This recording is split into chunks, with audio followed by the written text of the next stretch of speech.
Pero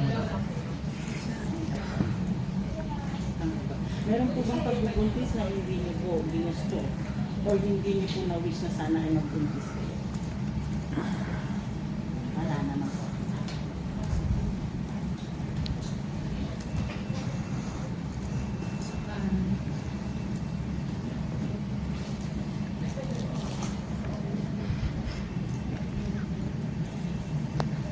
Ito po yung ipina-check up niyo po sa PPH. Ito po yung bata niyo. Ako. Okay. Lahat po sila hindi nakasurvive. Ako. Okay po. Okay po. Sorry for your loss to sorry po. Ang respect. Sige po ma'am, why do you think you got pregnant? Unang choice po. My partner wanted you. I conceive while using contraceptives. Third, I haven't considered myself as a still when I got pregnant. I didn't take a pregnancy from the first.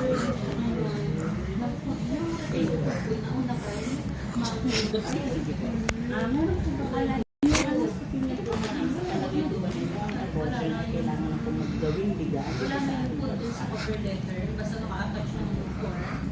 sa palagay po, yung mga unintended pregnancies, sa judges, sa mga leaders.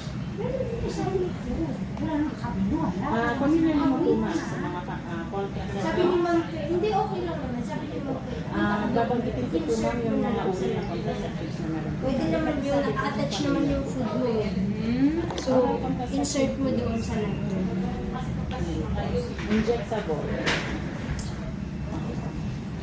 Opo, oral. Samahan kita? Huwag na kayo. Implant. IUD, condom. Meron pa po bang alam na family planning na hindi po kasama sa nabanggit? Meron po ba kayong nagamit na contraceptives? Oral. Wala na po ba? Mamigit po doon. Okay po. Ito po makaalamin naman yung dito ang tungkol po sa iba't ibang uri na contraceptives. Babasahin po yung state niya, pasasabihin ko kung true or false yung statement. Lalo na sa ito, kung tama or mali yung sagot, kung hindi